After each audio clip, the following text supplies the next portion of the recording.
All to another fun-filled adventure of geometry business. Talking about volumes of prisms and cylinders today. All right, so volume means the inside, all the inside. We're gonna fill this up with water, with little cubes, or with I don't know, Dr. Pepper. Why not? Something like that. Let's look at it. So when we're doing volume, it's actually much more simple than the other ones. Volume is equal to the area of the base. So that's what big B. So understand these capital letters usually mean something more than just what it says. So big B is area of the base. H is just the height of the entire prism here. So volume is equal to the area of the base times the height. So what kind of base is this? When we start this, hey, what kind of base is this? Well, this is a trapezoid. Trapezoid.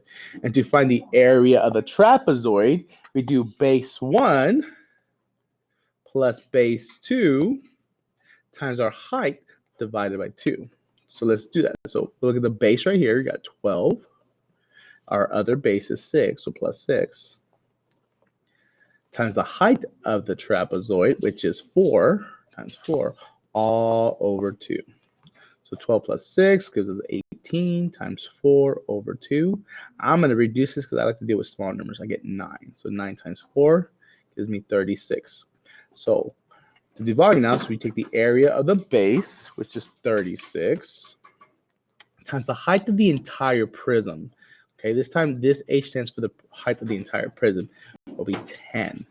We multiply those together, we get 360 units cubed. Cube meaning it's three-dimensional. So when it's two-dimensional, it's square, because squares are length times width. Three-dimensional is a length, a width, and a depth.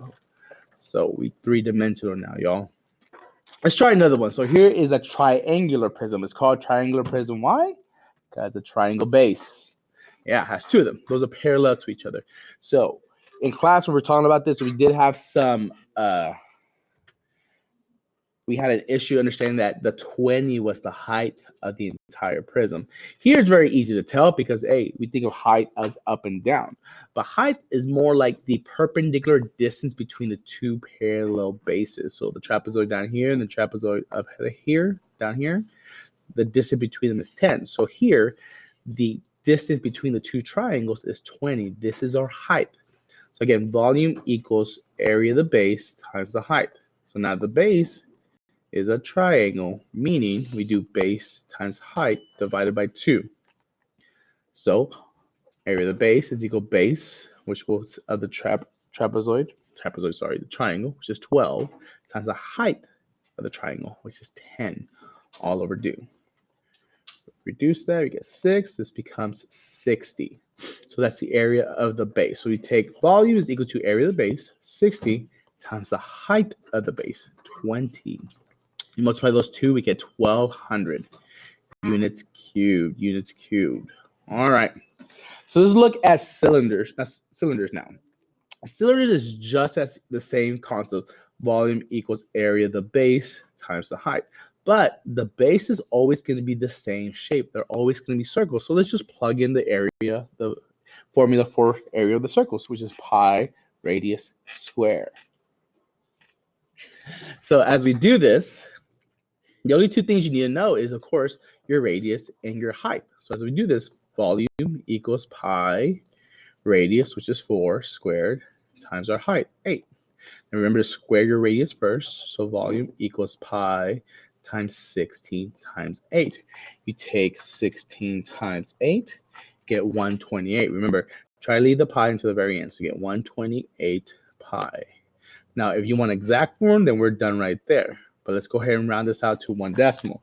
So 128 times pi gives us 402.12, or stays as 1 units cubed.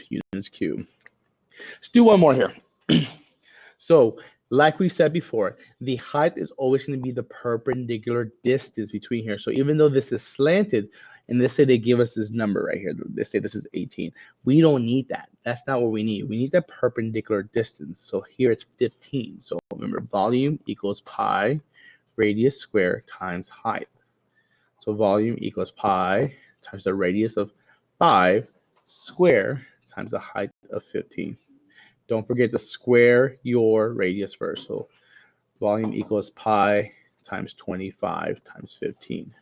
So 25 times 15, that gives us 375 pi units cubed. But let's go ahead and round this out to 1 decimal. We multiply that, we get 1,178.09 or 1 units cubed. Hopefully that helps you guys out. Y'all have a wonderful day.